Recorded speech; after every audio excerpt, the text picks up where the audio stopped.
Well, I want to hear about Hanukkah and the end time mystery. Are you ready, Rabbi?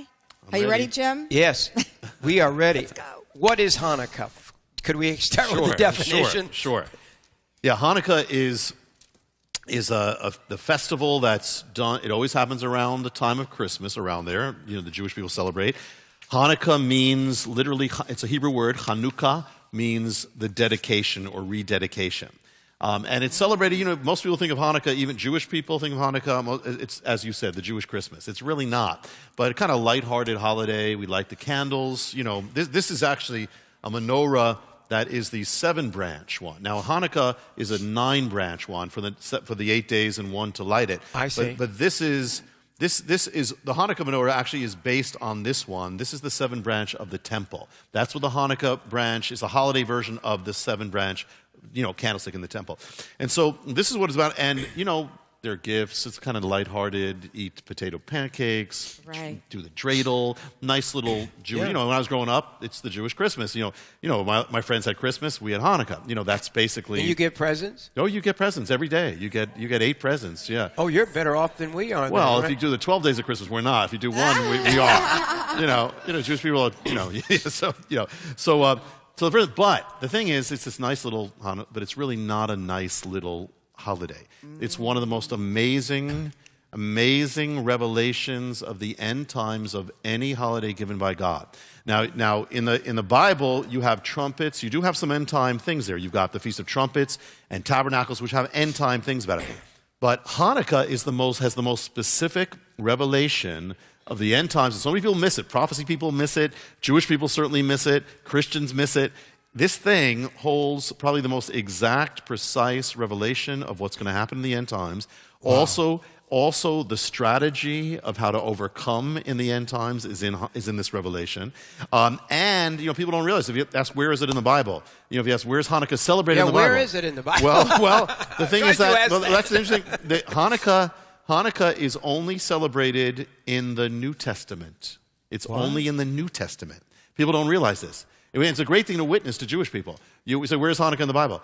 It's prophesied in the Old Testament. Daniel prophesies of it, but it doesn't happen. It happens in the middle of the Old and New Testament. It only appears in the New Testament. And the one who celebrates it is Jesus. Yeshua, Messiah, is the one who celebrates Hanukkah. And you find it in the book of John 10. And the problem is, when they translated it into the Greek and into English, you can look at it and you don't even realize it's Hanukkah. It says in John 10, it says it was wintertime, and Messiah was in the temple in Jerusalem. It was wintertime, in the porch of Solomon.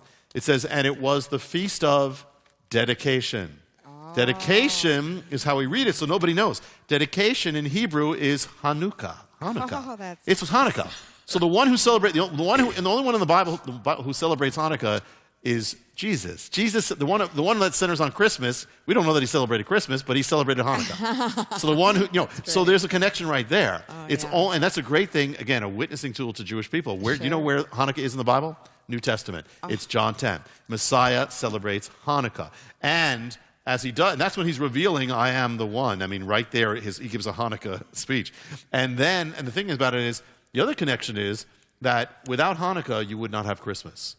Hanukkah brought Christmas because if there was no Hanukkah, the faith of Israel would have been wiped out, and that we'll get into it. But it would have been gone. The biblical faith would have been gone. There would have been no Mary, no Joseph, no apostles, they wouldn't be there. So Hanukkah brings Christmas. So people realize, so it is a feast that not only Jewish people should know about, or I know many Christians who actually like the menorah, but it's something that has everything to do with our faith. So it very much, and that's just where it is. But then on top of it, you've got this end time revelation that is so filled with things, which we can get into. I want to do that. Yeah. Can we do it now? Yes, we could do it now. I want to know. Yeah. I'm an end time preacher, I guess. I don't know. Well, the first clue about Hanukkah, and we'll get it. In order to understand it, you need to know the story of it.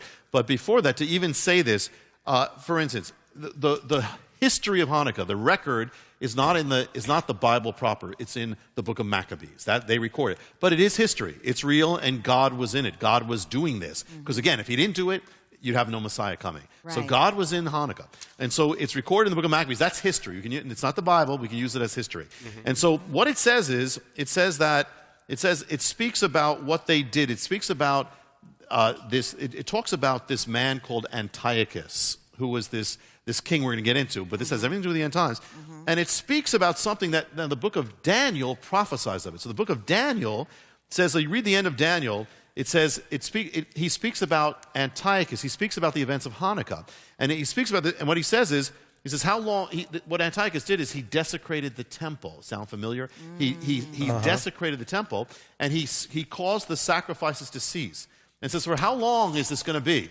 And the answer given in Daniel in the original version, it says, it will be for a time, times, and half a time. A time is a year, times is 2 years, and half a time is 3.5 years. So Hanukkah, you begin to have this figure of 3.5 years is all about this thing about Hanukkah. But then when you read Daniel, who speaks about this, he also speaks about the end. He says, the people of the prince who will come will destroy the city. He speaks about the Antichrist. The people who destroy the city were the Romans. He's saying the people, the prince who shall come, he will make a covenant for a week. It's a year, 7 days. He says, in the middle of the week, he'll turn against this. The middle of the week, that's 3.5 years. That's times. That's the Hanukkah number you find in the end times. Then when you read the book of Revelation, you see it says, Revelation 11, I was given a reed like a measuring rod and told, go and measure the temple of God, the altar, count the worshipers there, but don't measure the outer court. They will trample the holy city for 42 months. How long is 42 months? 3.5 years. Yes. That's the Hanukkah number. Times 3.5 years. Then Revelation 12, verse 6 is the woman fled into the desert, place prepared. She was going to be taken care of for how long? 1,260 days. How long is 1,260 days? 3.5 years. 3.5 years. All that. So right away, you're seeing that Hanukkah is the beginning of all this revelation that comes back in the book of Revelation. And so to understand this has to do with Antichrist. 3.5 everything years. And Hanukkah has... Am I getting ahead of myself Yes. here? No, you're right. You're absolutely right. But you all know 3.5 years, that's where and then the 7 years, and then the 3.5 is the Antichrist. Yes. What does this have to do with Antichrist in Hanukkah? It's all revealed in Hanukkah. The Antichrist is revealed in Hanukkah. The end times are revealed in Hanukkah. The persecution's revealed in Hanukkah. What's happening in America is revealed in Hanukkah. It's all there. And the thing is, for instance, here's another one. Daniel speaks about this desecration of the temple. And they called it back then, they called it the abomination desolation. That's right. That was Hanukkah. That had to do with... But then Messiah says, when you see what was spoken of by the prophet Daniel, it's not just what happened, it's going to happen again. Yes. What happened in Hanukkah is going to happen in the book of Revelation. Oh, my Lord. So it's all there in Hanukkah specifically about... It's going to touch everything that's happening right now, even what we were here to pray about, what happened in America. It's all there. And people are innocently celebrating this thing without realizing how incredible. And it's going to give also the strategy of how to overcome in the end times. So but Jesus says the abomination of desolation will take place before he returns. That's right. And people say, oh, no. Everybody seems to be teaching that the Antichrist will not be revealed till after Jesus comes back. But yet Jesus says the opposite. Isn't that right? Yes. And you're teaching this. This is the most in-depth teaching on this I've ever heard. Yeah. Don't let me interrupt you. Let's go on. No, this is actually, linking just a link to the Harbinger, is that people say, well, how does this all go together? When you look at the end times, you don't see America as the head of nations specifically mentioned as the head of nations. Oh. So the point is, what is the Harbinger is kind of filling in the gap, that it's between now and then, if America doesn't turn back, this is what's going to happen. It's going to set up another world system when you don't have this present American-led thing. So now we're sort of taking the big picture, where the big picture is the end times, and is a time where what we know now as America has ended before this happened. So we are watching this happen. And to understand this, Jim, and to understand Hanukkah, to understand where this is going to open up everything. And by the way, there's probably tons of stuff that I haven't seen, but that are there. Oh, so it's all it's there. Amazing. And so the first thing is, we got to know the story of Hanukkah in order to understand it. This is the blueprint. Just like with the Harbinger, you have a blueprint of what's going to, ancient Israel, and you have America, you have a blueprint of the end times. So what happens? This is what happens. It's in between Old and New Testament. You have Israel. Okay, they've been restored. They have a temple. All that. But what happens is a new civilization rises up, the Greek civilization. They want to make everybody the same, a one-world system. They want everybody to come into this system.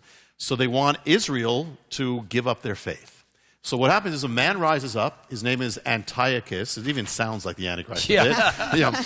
Or Antiochus in the Greek. Antiochus, king. Antiochus, his full name is Antiochus Epiphanes. He gets up and what he does is he declares, the book of Matthew says, his kingdom shall all be, they will all follow the gods of the Greeks.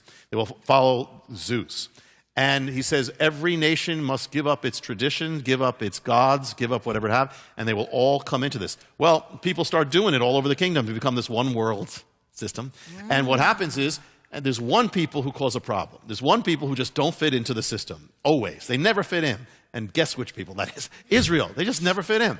And so always a problem. So he says, you know what? I'm going to wipe them. I'm going to wipe out this faith. And if he did this is the enemy, because the enemy knows that Jesus is coming. If he can wipe this out, he tries to wipe it out. Then he tries, just like a little tangent, same thing when Israel was going to come back as a nation in 1948 and all the prophecies are going to be fulfilled, guess what the enemy does? He raises up Hitler to try to destroy Israel. Because if he does it, he stopped all the prophecies. So that's why it's so satanic. Well, even before Messiah comes this. It's an attempt to destroy the faith of Israel, make everybody apostatize. So he puts the laws. What he does, he goes into the temple, into the holy place, and he sets up an idol in the temple. Does that sound familiar? He sets up an image in the temple, and he slaughters a pig in the temple to desecrate the temple. So it is called the abomination desolation. It makes the holy place desolate.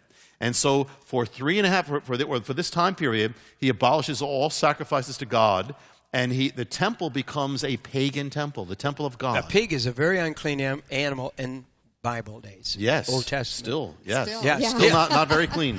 Sorry, you pig farmers. Don't get mad at us. But they really, and so it was an abomination that bring a pig. Yes. It's so opposite of a lamb. Exactly. Because the spirit, and we're going to get into it, because we're going to get into the spirit of the Antichrist. People look for the Antichrist, which is, one thing, but the point is people don't realize the bigger picture. The spirit of the Antichrist is already working and already affecting our lives as we get closer. And that's revealed in Hanukkah. So what happens is, so he desecrates it. The temple of God, the holy temple, becomes a pagan temple. It becomes a desecrated, unholy, the house of God. They have pagan celebrations in it. It's darkened. They have sexual immorality in the temple, and it's off limits. No Jewish person can go up there and worship God. Then he says we're going to persecute the people of God. Anybody caught with a Bible or a scroll is going to be killed. And they start burning scrolls, burning Bibles. They say anybody who observes the Sabbath is going to be killed. Anybody who teaches their children in the ways of God will be killed. If we're going to force across Israel, we're going to force people to worship the Greek gods. So they force people to sacrifice, they set up altars all over the land of Israel. And it looks like he's going to wipe out the faith of the Bible. It's going to be gone, in which case we would never be saved. So this is the enemy doing it all over. It looks like he's going to win, and people across Israel start going along with it. This is the time. This is the way the times are going. We better just go along with it. We'll go along with the Greeks. We'll go along with this. We'll walk around naked in the gymnasiums. We'll we'll be like the Greeks because we'll do that. So they start going along with it. Even religious people start going along with this apostasy. All happening. It's going to be wiped out, except that God has a different plan. And from the middle of nowhere, from the hill country of Judea, people who are kind of not in the world system, a family called, his name was Matthew or Mattathias, and he has these sons. And he's watching as they're forcing people to sacrifice to this, and he says, I will not do that. And he says, I will never fall away from God. He raises up, he starts a resistance. He heads for the hills because they're going to be persecuted. He and his sons, one is called Judah, or Yehuda, one is called Jonathan, and they are given the name the Maccabees. That's where you get the name Maccabees. And so they go up to the hills. They don't know how to fight. They don't know how to do anything. But they say we're going to resist this. What happens is the Greeks send an army against them, and miraculously the Greeks lose against them. They take the weapons. They didn't have weapons before. They're outmanned. And then they send another army against them. They win again. Then they send another. They say, whoever's for God, come with us. Leave the world. Come in the mountains. Come. Whoever's for God, you got to make a stand. You cannot just go along with this. People start joining them. Another army comes. Miraculously, they win again. And then they look at they're looking at all the numbers. They say, we're outnumbered. We don't even know how to do this. They say, but with God, it doesn't matter how few we are. It doesn't matter if we're the minority. We're going to win. And so they pray. They literally pray and fast. They fast and pray. And they win. And finally, Antiochus, who actually we're going to talk about him as the shadow of what he does. He is the shadow of the Antichrist the Bible gives. But he sends half of his entire army of the kingdom into the little land of Israel with elephants and all that to wipe them out completely. And the Maccabees win against Antiochus. They win, and so it's all gone. They come up to the temple. They look at the temple, and they see this pagan place, desecrated, defiled, all these things. The idol that the Antiochus set up. They take it out. They smash it. They take it. They find the temple. They reconsecrate everything. They find the lamp, the candle, or they redo it, which had been gone. No light, the light of God. They put it back. They light the lights of the menorah. And there is a story later by the rabbis that there was a miracle of oil. That's legend. Okay, but what they did is they light it and they celebrate. They dedicate the temple by lighting the menorah, the light of God, and this becomes the lights of the Hanukkah. Hanukkah is the rededication of the temple. So here they rededicate it, victory. They cleanse themselves. Everybody repents and cleanses themselves. The temple is back. And Israel becomes a nation again unto God, and Messiah comes. Now that is Hanukkah. Now Hanukkah. Woo! Isn't that a good? Wow. We would not. Again, none of us here would be saved. Which is Christmas, too. Christmas is coming. And it would never happen if this didn't happen. So God was in this. And the thing is that, and to this day, so Jewish people are lighting the lights of the menorah. Yes. But most Jewish people don't even realize why they're doing it. They're celebrating a temple that doesn't exist. There hasn't been a temple for 2,000 years, except it says that we are the temple, which, by the way, Hanukkah has a message to us, too. And so, as far as the end times. So that is the blueprint. This is the blueprint of the end time revelation. And from this, you're going to see, you already, as I'm talking, I could see your things are clicking because it's going to have all sorts, it's going to tell us all sorts of things about what is happening, what will happen, and how to resist. And so that's where we can go now. We want to open it up. But this is something where people would have no idea as they celebrate this and I got a gift, I got this. I have no idea how deep this thing is.